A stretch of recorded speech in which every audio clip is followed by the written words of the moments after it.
ಇನ್ನು ಸಿಎಂಗೆ ಹೈಕಮಾಂಡ್ ಬುಲಾವ್ ವಿಚಾರಕ್ಕೆ ಸಂಬಂಧಪಟ್ಟಂತೆ ಪಕ್ಷ ಅಭಿಪ್ರಾಯ ಕೇಳುತ್ತೆ, ಊಹಾಪೋಹ ಬೇಡ ಅಂತಿದ್ದಾರೆ ಕಾಂಗ್ರೆಸ್ ಉಸ್ತುವಾರಿ ಸುರ್ಜೇವಾಲಾ.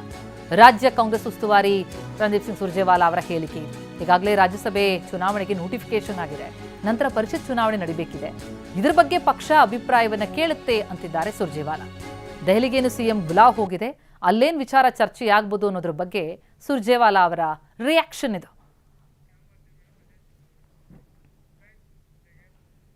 ಇನ್ನು ಸಿಎಂಗೆ ಕೈ ಹೈಕಮಾಂಡ್ ಬುಲಾವ್ ವಿಚಾರಕ್ಕೆ ಸಂಬಂಧಪಟ್ಟಂತೆ ಕಾಂಗ್ರೆಸ್ ಶಾಸಕ ಅಜಯ್ ಸಿಂಗ್ ಕೂಡ ಪ್ರತಿಕ್ರಿಯೆ ಕೊಟ್ಟಿದ್ದಾರೆ. 2028ರ ಚುನಾವಣೆಗೆ ಈಗಿನಿಂದಲೇ ಒಟ್ಟಿಗೆ ಕೆಲಸ ಮಾಡಬೇಕಿದೆ. ಪಕ್ಷದ ಹಿತದೃಷ್ಟಿಯಿಂದ ಏನ್ ತೀರ್ಮಾನ ಮಾಡ್ತಾರೆ ಅದು ಪ್ರಮುಖವಾಗುತ್ತೆ ಅಂತ ಕಾಂಗ್ರೆಸ್ ಶಾಸಕ ಅಜಯ್ ಸಿಂಗ್ ಹೇಳಿಕೆ ಕೊಟ್ಟಿದ್ದಾರೆ.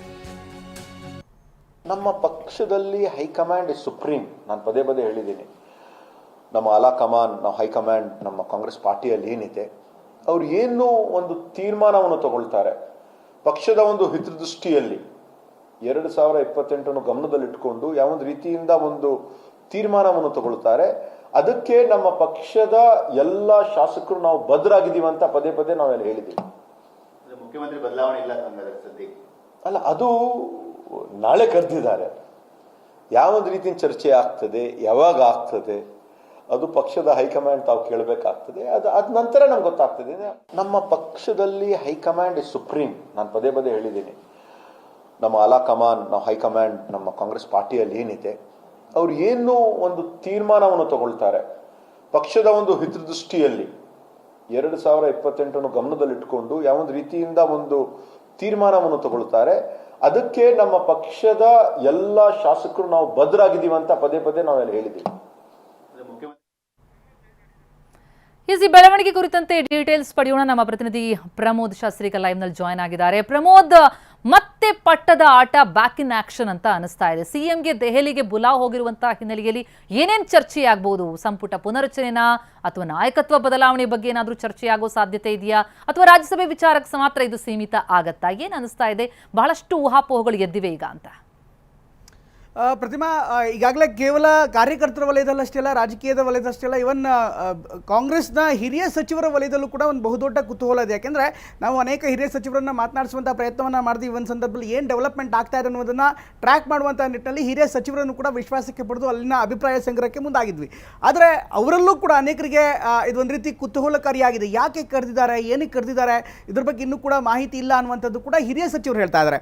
ಜೊತೆಗೆ ಈಗಾಗಲೇ ನಿನ್ನೆ ಸಭೆ ನಡೀತಾ ಇರುವಂಥ ಸಂದರ್ಭದಲ್ಲಿ ಅವರಿಗೆ ಮಾಹಿತಿ ಬಂದಂಥ ಸಂದರ್ಭದಲ್ಲಿ ಅಂದರೆ ನಾಯಕರಿಗೆ, ಇನ್ಫ್ಯಾಕ್ಟ್ ಸಿ ಎಂ ಸಿದ್ದರಾಮಯ್ಯನವರಿಗೆ ಕರೆ ಬಂದಂಥ ಸಂದರ್ಭದಲ್ಲಿ ಅಕ್ಕಪಕ್ಕ ಅನೇಕ ಹಿರಿಯ ನಾಯಕರು ಕೂಡ ಇದ್ದರು. ಅವರಿಗೆ ಮಾಹಿತಿನ ರವಾನೆ ಮಾಡಿದ್ದಾರೆ. ಅಂದರೆ ಸಿದ್ದರಾಮಯ್ಯನವರು ಈ ಥರ ದೆಹಲಿಯಿಂದ ಕರೆ ಬಂದಿದೆ, ದೆಹಲಿಗೆ ಹೋಗ್ತಾ ಇದ್ದೀನಿ ಅಂತ ಹಿರಿಯ ಸಚಿವರಿಗೂ ಕೂಡ ಒಂದು ಮಾಹಿತಿಯನ್ನು ಸಹಜವಾಗಿ ಪಕ್ಕದಲ್ಲಿದ್ದವರಿಗೆ ಒಂದು ಕಮ್ಯುನಿಕೇಟ್ ಮಾಡಿದ್ದಾರೆ.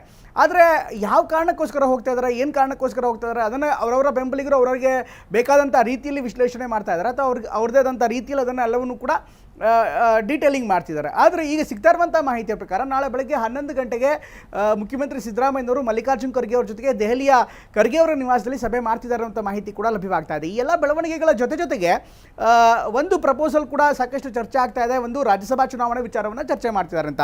ಈ ರಾಜ್ಯಸಭಾ ಚುನಾವಣೆ ವಿಚಾರದಲ್ಲಿ ಯಾರಿಗೆ ರಾಜ್ಯಸಭಾ ಚುನಾವಣೆ ಟಿಕೆಟ್ ಅನ್ನು ಫೈನಲೈಸ್ ಮಾಡುವಂಥ ಸಂದರ್ಭದಲ್ಲಿ ಸಹಜವಾಗಿ ಪಕ್ಷದಿಂದ ಒಂದು ಪ್ರಪೋಸಲ್ ಹೋಗುತ್ತೆ, ಪಕ್ಷದಲ್ಲಿ ಒಂದು ಚರ್ಚೆ ಆಗುತ್ತೆ. ಅದಾದ ಬಳಿಕ ಹೈಕಮಾಂಡ್ಗೆ ಒಂದು ಲೀಸ್ಟನ್ನು ಕಳಿಸ್ತಾರೆ. ಅದಾದ ಬಳಿಕ ಹೈಕಮಾಂಡಿಂದ ಮತ್ತೆ ಲೀಸ್ಟ್ ಬರುತ್ತೆ, ಚರ್ಚೆ ಆನಂತರ ಆಗುತ್ತೆ.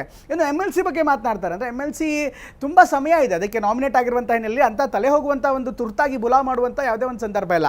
ಅಟ್ ದ ಸೇಮ್ ಟೈಮ್ ಇನ್ನು ಸಂಪುಟ ಪುನರ್ರಚನೆ ಆಗಿದ್ರೆ ಅಥವಾ ಸಂಪುಟ ಪುನರ್ರಚನೆ ಬಗ್ಗೆ ಚರ್ಚೆ ಮಾಡಬೇಕು ಅಂತ ಕರೆದಿದ್ರೆ ಸಹಜವಾಗಿ ಆಗ ನಾಯಕತ್ವದ ಬದಲಾವಣೆಯಿಂದ DCM ಅವರು ಕೂಡ ಪಟ್ಟಾಗಿ ಹಿಡಿತಾರೆ. ಎಲ್ಲ ಕಾರಣಕ್ಕೋಸ್ಕರ ಅಂದರೆ ಕೇರಳದ ಚುನಾವಣೆ ಆದ ಬಳಿಕ ಕರೀತಾರೆ ಅನ್ನುವಂಥ ಮಾಹಿತಿ ಮೊದಲಿಂದಲೂ ಇತ್ತು. ಅಂದರೆ ಆಗ ಸಮಯ ಇದೆ, ಸರಿಯಾಗಿ ಕರೀತಾರೆ ಅನ್ನುವಂಥ ಮಾಹಿತಿ ಕೂಡ ಇತ್ತು. ಹೀಗಾಗಿ ರಾಜ್ಯದ ನಾಯಕತ್ವದ ವಿಚಾರದ ಗೊಂದಲ ಏನಿದೆ ಅದರ ಪರಿಹಾರಕ್ಕಾಗಿ ಒಂದು ಸಭೆ ಅನ್ನುವಂಥ ಮಾಹಿತಿ ಕೂಡ ಲಭ್ಯವಾಗ್ತಾ ಇದೆ. ಆದರೆ ಮುಖ್ಯಮಂತ್ರಿ ಆಗಲಿ ಉಪಮುಖ್ಯಮಂತ್ರಿ ಆಗಲಿ ಇದರ ಬಗ್ಗೆ ಮಾತನಾಡ್ತಾ ಇಲ್ಲ. ಯಾಕೆಂದರೆ ಒಂದು ಸಂಕೀರ್ಣವಾದಂಥ ಪರಿಸ್ಥಿತಿ, ಸಂಕೀರ್ಣವಾಗಿರುವಂಥ ರಾಜಕೀಯ ಸಂದರ್ಭ. ಹೀಗಾಗಿ ಇದಕ್ಕೆ ಯಾವುದೇ ರೀತಿಯಂಥ ಹೇಳಿಕೆಯನ್ನು ಕೊಟ್ಟರೆ ಅದಕ್ಕೆ ಪ್ರತಿಕ್ರಿಯೆ ಹೇಗೆ ಬರುತ್ತೆ ಅಂತ ಗೊತ್ತಿಲ್ಲ. ಈ ಒಂದು ಕಾರಣಕ್ಕೋಸ್ಕರ ಆ ಒಂದು ಕುತೂಹಲ ಹಾಗೇ ಇದೆ. ಅಥವಾ ನಾಯಕರು ಕೂಡ ಮಾತನಾಡ್ತಾ ಇಲ್ಲ. ಬಟ್ ಹೈಕಮಾಂಡ್ ಮಟ್ಟದಲ್ಲಿ ಬಹುದೊಡ್ಡ ಬೆಳವಣಿಗೆ ಆಗ್ತಾ ಇರೋದಂತೂ ಸತ್ಯ. ಪ್ರತಿಮಾ, ಥ್ಯಾಂಕ್ ಯು ಪ್ರಮೋದ್.